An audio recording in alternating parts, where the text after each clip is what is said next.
At number This 107, video we is have the Plaza third in a Express series Company of the top Incorporated. Class 1 In motor carriers of 1937, the company asked the 1939. ICC for There were permission to 132 acquire trucking LK companies Fast in Freight that year that Incorporated had of Fort Wayne, revenues over the Indiana, threshold of for $52,000. $250,000 or more. The acquisition was In denied, this third and listing, Plaza we are continued counting with service down to the between most St. Louis to and the Kansas next City 11 carriers and north to from number Chicago. 110 to number 100.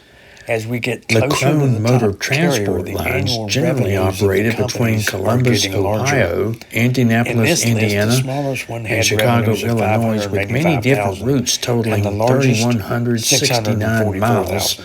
using almost The route miles from the exclusively companies leased in this trucks from video varied owner-operators. from Ranked number 610 miles of 106 on routes our up to an impressive 1939 11,000. countdown of So revenues. let's look at the list, shall we?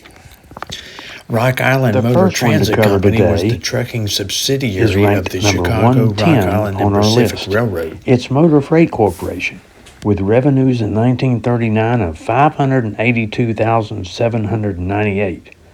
Net income was $72,610. The fleet had 60 owned trucks and trailers, traveling over 4 million miles of intercity freight. The company had 98 employees, and it was based in Terre Haute, Indiana. George Kimball Trucking Company was organized on June 27, 1933, with home offices in Memphis, Tennessee. Planning for growth, general offices were located in May 1935 in Cape Girardeau, Missouri, since it was more strategically located in the center of the company routes. At that time, interstate routes connected Cape Girardeau with St. Louis, Chicago, Peoria, Little Rock, and Memphis. Later that same year, a Missouri corporation was formed as George Kimball Truck Lines Incorporated, and 3 years later, in 1938, the name was shortened to Kimball Lines Incorporated. In 1939, revenues reached $585,000, making this company rank number 109 on the top motor carriers, and it covered 1,582 route miles. The Western Express Company at number 108 on the list. I don't think this is the same firm that you see trucks on the road today. Revenues were $593,000. Net income was only $8,900. They operated over 2,690 miles of routes with 15 owned trucks and tractors. The owned fleet covered only 486,000 intercity miles. However, leased equipment ran over 2.3 million miles, which meant Western Express used a large number of owner-operators. At number 107, we have Plaza Express Company Incorporated. In 1937, the company asked the ICC for permission to acquire LK Fast Freight Incorporated of Fort Wayne, Indiana, for $52,000. The acquisition was denied. Plaza continued with service between St. Louis, Kansas City, and north to Chicago.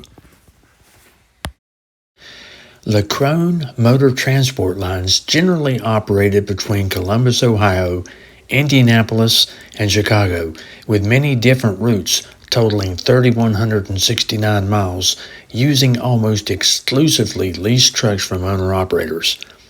Ranked number 106 on our 1939 countdown of revenues.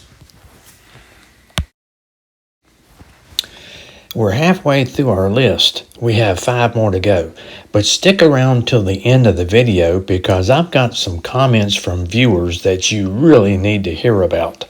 And also, this is a good opportunity to remind you, if you haven't subscribed to the channel, please do. It helps the channel get seen to more people. And believe me, with what I've got to tell you later, you'll see that it is reaching different people. Rock Island Motor Transit Company was the trucking subsidiary of the Chicago, Rock Island, and Pacific Railroad. Rock Island grew in size by acquiring White Line Motor Freight of Des Moines with a route between Chicago and Omaha. In 1939, Rock Island operated 98 trucks and tractors over its 3,233 route mile system. Revenues were almost $619,000, but the company lost $6,500 in 1939. Number 104 is a company you probably have never heard of, Zifrin Truck Lines Incorporated. It was one of the few larger motor carriers with general headquarters in Indianapolis, Indiana.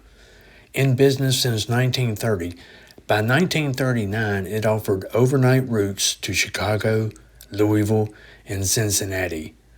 Zifrin was definitely a family-run business. Sam Zifrin was president and general manager. His wife Esther Zifrin was secretary-treasurer. Vice presidents were Daniel Zifrin and Louis Zifrin, both sons. At number 103 is L. Schultz Tri-City Lines Incorporated. Revenues in 1939 were $630,987. Net income was $7,658. They operated over 2,746 miles of routes. The next one is Bristol, Tennessee-based Rutherford Freight Lines. They operated in Virginia, West Virginia, and North Carolina. The company started in 1906. In 1935, Rutherford was granted a route between Bristol, Tennessee, and Bluefield, West Virginia. Major expansion happened in 1937. First, a permit was secured to operate between Richmond and Roanoke, Virginia. Booz Truck Lines transferred its certificate between Roanoke and Wytheville, Virginia to the company. And finally, they purchased Osborne Interstate Transit Company, opening up service to Chattanooga, Tennessee. Anderson Motor Service Company is at number 101, with revenues of $640,000 and net income of $17,500, and a system total of 6,965 route miles, the second highest of the companies I'm covering in this video. Based in St. Louis, Missouri, Anderson had terminals in St. Louis, Kansas City, Indianapolis, Alton, Quincy, and Wichita. The last company we'll cover today is Continental Transportation Lines at number 100.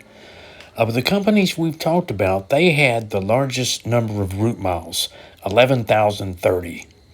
The company opened for business in 1932 with 4 employees and 2 second-hand trucks. A year later, a permit was granted for a route to Cincinnati, Ohio. That's it for the list of ones from 1939 for this go-round. We've made it from number 132 to number 100 so far with the videos that I've done. Now remember, if you're not a subscriber, please hit the subscribe button, as it's the only way that YouTube knows that people enjoy this channel. And be sure to hit the like button and leave a comment. Tell me where you're from. Tell me if you've heard of these companies or whatnot. Speaking of comments, I want to share with you a comment I received from a viewer who found this channel in searching for something else. In February, I did a video called How to Fact Check AI. I did the video when discovering inaccuracies with search results on Google. In most cases, the first result of basic searches will be from AI. In the video, I checked a search on what Branch Motor Express Company was named after and found AI response to be very incorrect. It's been updated since and is correct now, but the average person wouldn't know that.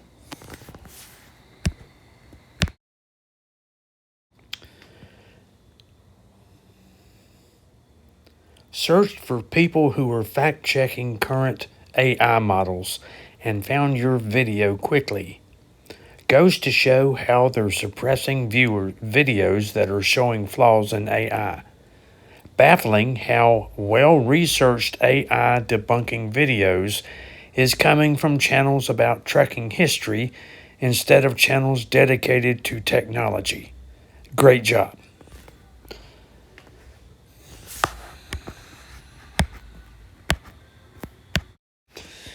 Now, this just goes to show you that this channel is reaching further than I ever dreamed. I put that video out to let my viewers know that, one, I don't use AI, and number two, I fact check everything before I talk about it on this channel. For somebody else to be looking for technology videos and find this one on a trucking history channel, that just baffles me, and I appreciate his comments and candor.